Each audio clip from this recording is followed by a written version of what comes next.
তবে কি এবার বিপদে পড়তে চলেছে গায়িকা দেবলীনা নন্দী?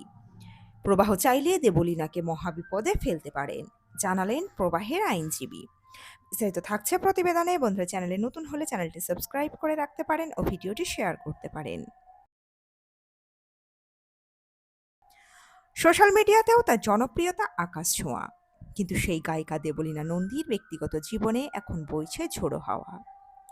2024 সালে 10ই ডিসেম্বর জাঁকজমক করে প্রবাহ নন্দীর সঙ্গে সাত পাকে বাঁধা পড়েছিলেন তিনি।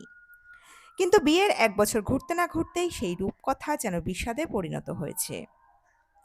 অভিযোগ, দীর্ঘদিনের মানসিক ও শারীরিক নির্যাতন সহ্য করতে না পেরে তারা পথ বেছে নিয়েছিলেন গায়িকা। খেয়েছিলেন নাকি 78টা ঘুমের ওষুধ, সেই ঘটনায় উত্তাল হয়ে উঠেছিল সোশ্যাল মিডিয়া। দেবলীনার অভিযোগ ছিল তার স্বামী প্রবাহ নন্দী নাকি তাকে মা ও স্বামীর মধ্যে যে কোনো একজনকে বেছে নিতে বলেছিলেন। সেই টানাপোড়েনের মাঝে পড়েই নিজের জীবনকে শেষ করে দেওয়ার চেষ্টা করেছিলেন দেবলীনা। তবে এখন অনেকটাই শারীরিক দিক থেকে সুস্থ তিনি, ফের মঞ্চেও ফিরেছেন। আর এবার স্বামী প্রবাহ নন্দীর বিরুদ্ধে বড় পদক্ষেপ করলেন দেবলীনা। অন্তত সূত্রের খবর অনুযায়ী দেবলীনা নাকি তার পাইলট স্বামীর বিরুদ্ধে বধূ নির্যাতনের মামলা দায়ের করেছেন। তবে এই খবর রটে গেলেও দেবলীনা পুরো বিষয়টা নিয়ে মুখে কুলুপ এঁটেছেন। সম্প্রতি ফেসবুকে এক লম্বা পোস্ট করলেও সরাসরি এই মামলার বলেননি। ঠিক এরই মাঝে সোশ্যাল মিডিয়ায় আইনজীবী মুকুল বিশ্বাস তার ফেসবুক পেজ ভয়েস অব ভয়েসলেসে একটি ভিডিও পোস্ট করেন। সেখানে স্পষ্ট জানিয়ে দেন, শুধু দেবলীনা নয়, প্রবাহ মামলা করতে পারেন দেবলীনার বিরুদ্ধে।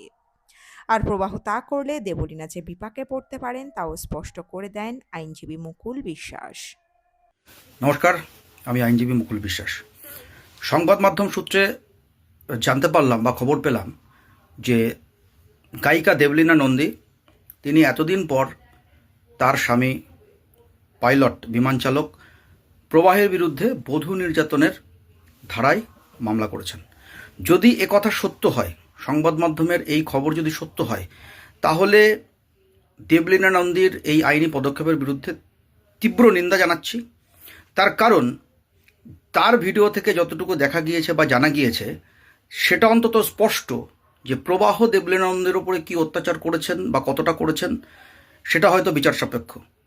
কিন্তু কথায় কথায় একজন গৃহবধূ হিসাবে ভিডিও করা, রাত বিরেত ঘুম থেকে জাগিয়ে তুলে অত্যাচার করা, এর পাশাপাশি পরবর্তীকালে তখন যিনি ঘুমের ওষুধ খেয়ে আত্মহত্যা করার চেষ্টা করেছিলেন, তারপর সোশ্যাল মিডিয়াতে সোসাইটির কাছে প্রবাহকে যেভাবে মেলাইন করা হলো সেটা নিন্দনীয়।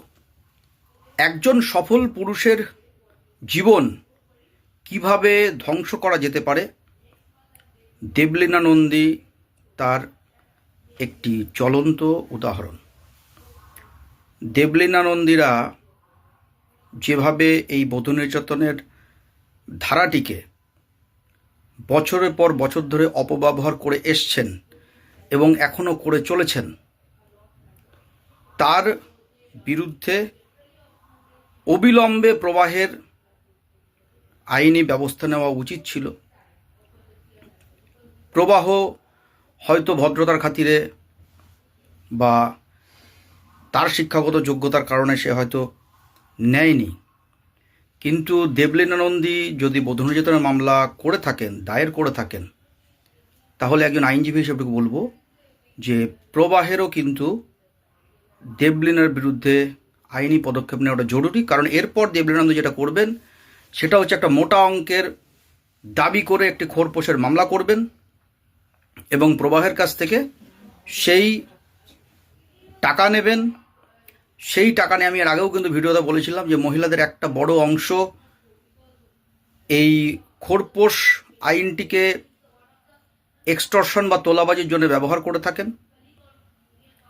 দেবলীনা নন্দী সেই পথেই এগোচ্ছেন। হয়তো তিনি আইনের চোখে কোনো এক সময় খোরপোশের টাকা পাবেনও, কিন্তু তার আগে প্রবাহ যদি মনে করে তার হাতে কিন্তু একাধিক আইনি ব্যবস্থা নেওয়ার জায়গা রয়েছে, সে চাইলে পরে এক হচ্ছে সংসার করবার জন্য রেস্টিটিউশন অফ কনজুগাল রাইটসে মামলা করতে পারেন, সেটার বাদে তিনি ডিভোর্সের মামলা করতে পারেন। তিনি তার স্ত্রী তাকে যেভাবে সোসাইটিতে মেলাইন করলো তার বিরুদ্ধে মানহানির মামলা করতে পারেন।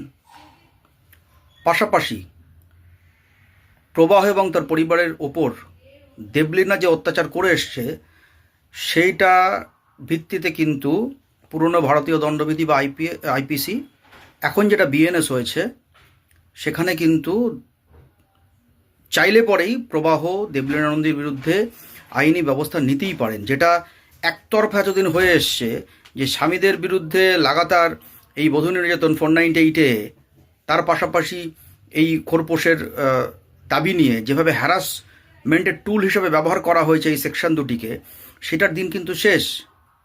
পাল্টা কিন্তু একই ধারায়, অর্থাৎ প্রবাহ বা তার মাকে মারধর করার জন্যে, প্রবাহ বা তার মাকে মেন্টাল টর্চার করবার জন্যে চাইলে পরে কিন্তু স্ত্রী দেবলীনা নন্দীর বিরুদ্ধেও প্রবাহ আইনত ব্যবস্থা নিতে পারে। অভিযোগে দেবলীনা জানিয়েছেন, বিয়ের পর থেকেই তার উপর মানসিক ও শারীরিক নির্যাতন চলছিল। পারিবারিক অশান্তি ক্রমশ বাড়তে থাকে এবং পরিস্থিতি অসহনীয় হয়ে ওঠে। জানুয়ারি মাসে তার চেষ্টার ঘটনার পর বিষয়টি সামনে আসে। এরপর তার পরিবারের পক্ষ থেকে থানায় অভিযোগ দায়ের করা হয়। পুলিশ সূত্রে জানা গিয়েছে, নোটিশ পাওয়ার পরই প্রবাহ নন্দী তার মা বাবাকে নিয়ে থানায় হাজিরা দেন। তারা তদন্তে সহযোগিতা করছেন বলে পুলিশ জানিয়েছে। এই মুহূর্তে কাউকে গ্রেফতার করা হয়নি। বধূ নির্যাতনের মামলাটি এখনো আদালতে ওঠেনি, তবে পুলিশ প্রাথমিক তদন্ত শুরু করেছে এবং সমস্ত অভিযোগ খতিয়ে দেখা হচ্ছে। অপরদিকে মুখ খুললেন দেবলীনা নন্দী। গত কয়েকদিন ধরে নেটপাড়ার চর্চায় রয়েছেন দেবলীনা নন্দী। তাকে নিয়ে ওঠা নানা গুজব এবং তার পারিবারিক প্রেক্ষাপট নিয়ে চলা কাটাছেঁড়ার মাঝেই এবার বিস্ফোরক পোস্ট করলেন তিনি। দেবলীনা স্পষ্ট জানিয়ে দিলেন, আভিজাত্য কেবল টাকা বা চাকরিতে থাকে না, আর পরিস্থিতি বদলাতে সময় লাগে না। নিজের যন্ত্রণার কথা শেয়ার করে সমাজের ভিকটিম ব্লেমিং মানসিকতাকেও ধুয়ে দিলেন তিনি। অনেকেই দেবলীনার ফ্যামিলি ব্যাকগ্রাউন্ড নিয়ে কটাক্ষ করছিলেন। তার জবাবে দেবলীনা লেখেন, বস্তির মেয়ে নই আমি বা আমার ফ্যামিলি। ভবানীপুরের মতো জায়গায় বাবাদের নিজের বাড়ি। তবে তিনি এও মনে করিয়ে দিয়েছেন যে পরিস্থিতি সবার সবসময় সমান যায় না। রাজার ফকির হতে সময় লাগে না। প্রবল কষ্টের মধ্য দিয়ে তারা যে আবার ঘুরে দাঁড়িয়েছেন, সেই লড়াইয়ের কথাও উল্লেখ করেছেন তিনি। শিক্ষাগত যোগ্যতা বা চাকরি নিয়ে যারা কথা তুলছেন তাদের উদ্দেশ্যে তাঁর সাফ কথা, 12 ক্লাস পাশ করেও নামি চাকরি করা সম্ভব। পরিবারের কেউ ভালো চাকরি করলেই রাতারাতি পারিবারিক আভিজাত্য তৈরি হয়ে যায় না, বরং সংগ্রামী আসল পরিচয়। নিজের ব্যক্তিগত জীবনের অন্ধকার দিকটি তুলে ধরে দেবলীনা জানান, তিনি জেনে বুঝে ভুল করেছিলেন এবং মানসিক ও শারীরিক অত্যাচার সহ্য করেছেন। তার নিজের বাড়ি নয় বলে তাকে বের করে দেওয়া হয়েছিল।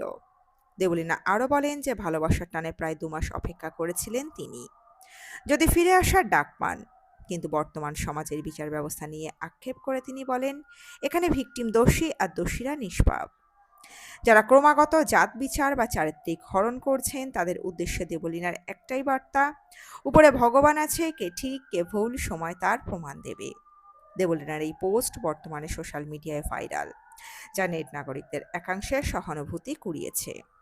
জানা যাচ্ছে, চলতি বছরের জানুয়ারি মাসে স্বামী প্রবাহ নন্দী এবং তার শ্বশুরবাড়ির বিরুদ্ধে থানায় লিখিত অভিযোগ দায়ের করেন দেবলীনা। অভিযোগের মূল বিষয় ছিল বধূ নির্যাতন। ভারতীয় দণ্ডবিধির 498A ধারায় মামলা দায়ের করে পুলিশ প্রাথমিক তদন্ত শুরু করেছে।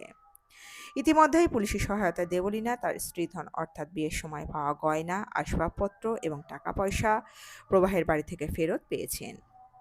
তো বন্ধুরা, এই আপডেটে ছিল এতটুকুই। দ্রুত ফিরে আসবো এরকমই নতুন কোনো আপডেট নিয়ে।